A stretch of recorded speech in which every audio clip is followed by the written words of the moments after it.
there are, I think, around about 15 characters in my play, and but obviously they're never all in the same scene at once, but it's quite hard to do 15 different voices that sound enough different that you can work out who the hell is talking. So, and of course it doesn't matter if one voice sounds a little bit like another if they're in different scenes, but I thought you might just like a taste of kind of how the voices I came up with, how I do them. So we've got obviously the main character of the play, as it turns out, is Tony Blair.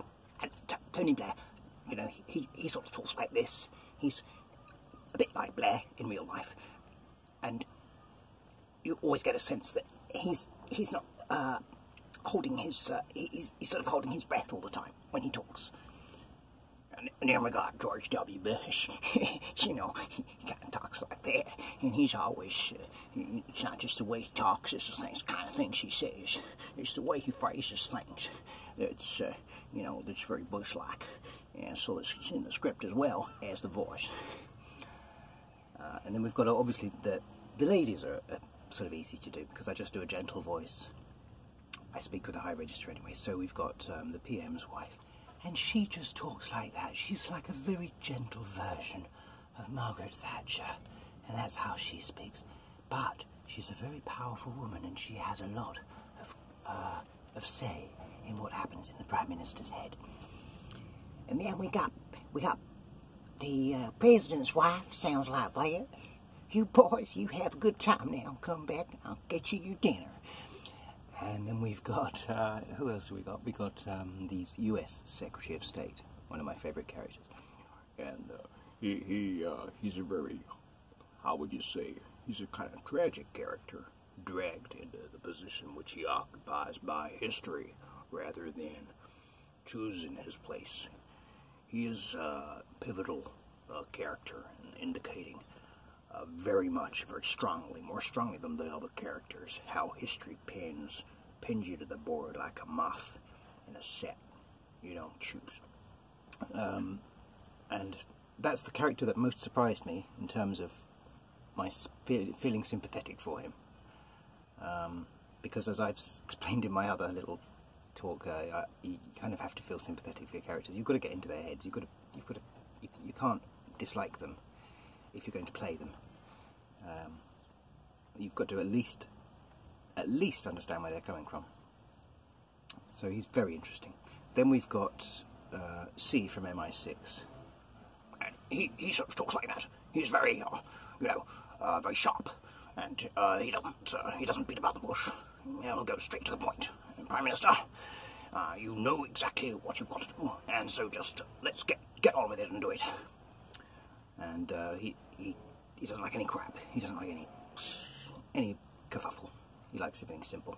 You know, his office, it's like a dark version of an operating theatre, if there's such a thing. And then who else have we got?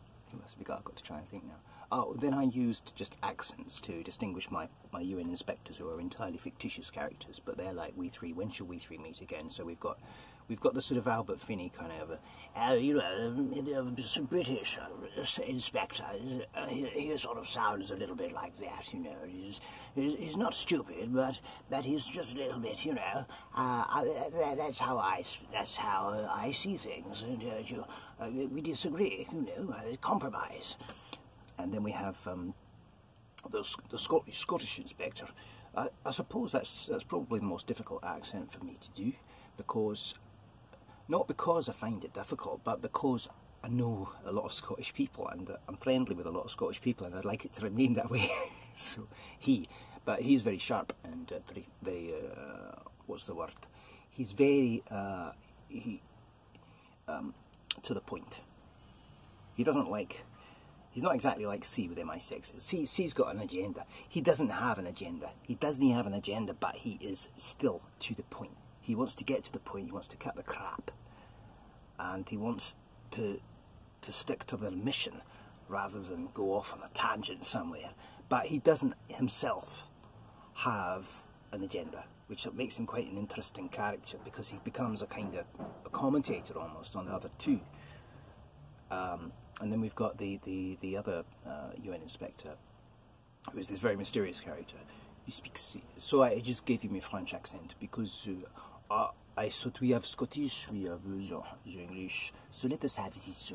Yeah, actually, he's a bit more up there. He's a little bit more Hercule Poirot.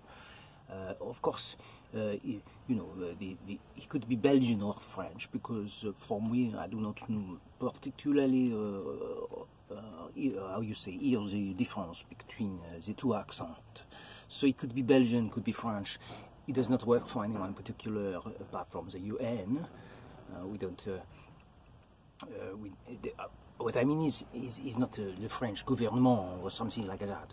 It's just the accent was chosen just for making the distinguishment between the three players of the UN inspectors. And who else have we got now? That's about it, really. I mean, there are lots more characters, but I just sort of did some sort of generic voices and things. Oh, of course, we've got the Iraqi leader, and Arabic accent is so hard to do. I just concentrated on his kind of firmness,